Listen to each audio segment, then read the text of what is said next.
எல்லாரும் எப்படி இருக்கீங்க? நல்லா இருக்கீங்களா? நான்வெஜ்ஜுக்கு ஈக்குவலான வாழைக்காய் கோலா உருண்டை செம டெம்ப்டிங்கா இருக்கும். அது எப்படி பண்ணுறதுன்னு பார்க்கலாம். 4 வாழைக்காவ அவிச்சு வச்சுருக்கேங்க. ஃபஸ்ட்டு ஸ்டெப்பா வந்து ஈரமில்லாத மிக்ஸியில 1 கைப்பிடி பொரிகடலை சேர்த்து, அந்த பொரிகடலைய நல்ல வழுவழுன்னு அரைச்சு ஒரு தனியான தட்டுக்கு எடுத்து வச்சுட்டு, 2 பூண்டு பற்கள், சின்ன துண்டு இஞ்சி, 1 டீஸ்பூன் சோம்பு, 2 பச்சை மிளகாய், ஒரு 2 சில்லு தேங்காய், இது எல்லாம் அரைக்கிறதுக்குரிய மசாலா பொருட்கள். காரம் வந்து பச்சை மிளகா கூட்டவோ குறைக்கவோ செஞ்சுக்கோங்க. ஆனால் இந்த காரமே கரெக்டான காரமாக இருக்கும் நம்மளுக்கு. ஃபஸ்ட்டு வந்து இந்த வாழைக்காவ தோலெல்லாம் நீக்கிட்டு, அதை வந்து ஒரு சின்ன சின்ன இந்த சைஸ்க்கு வந்து கட் பண்ணி எடுத்து வச்சிடலாம்.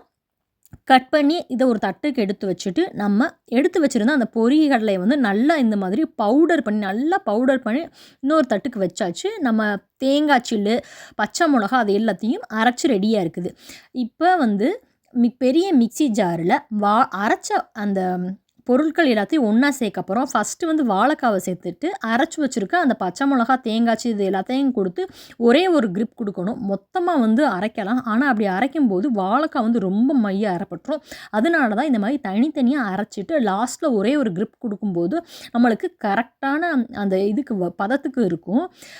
இப்போ இது கூட உப்பு எல்லாம் செக் பண்ணிவிட்டு பொரிகடலையும் ஒன்றா சேர்த்து நல்லா மிக்ஸ் பண்ணிவிட்டு, உங்களுக்கு இந்த சமயத்தில் வேணும் அப்படின்னா நீங்கள் கருவேப்பிலை, மல்லி அல்லது வெங்காயம் பிரியப்பட்டீங்க அப்படின்னா இது கூட சேர்த்துக்கோங்க.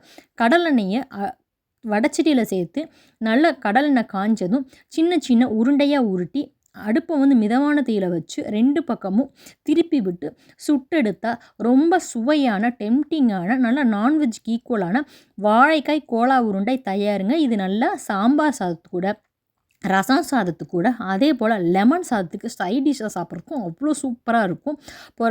புரட்டாசி மாதம் அல்லது விரத நாட்களில் நம்ம இந்த மாதிரி வீட்டில் இருக்கவங்களுக்கு செஞ்சு கொடுத்தா பாராட்டு கட்டாயம் உங்களுக்கு கிடைக்கும். அந்த பாராட்டு வேணும் அப்படின்னா உடனே நீங்கள் வாழைக்காய் கோலா உருண்டையை செஞ்சு சாப்பிட்டு பார்த்துட்டு எப்படி இருந்துச்சுன்றதை கீழே கமெண்ட் செக்ஷனில் சொல்ல மறக்காதீங்க. இன்னொரு வீடியோவில் பார்க்கலாம்.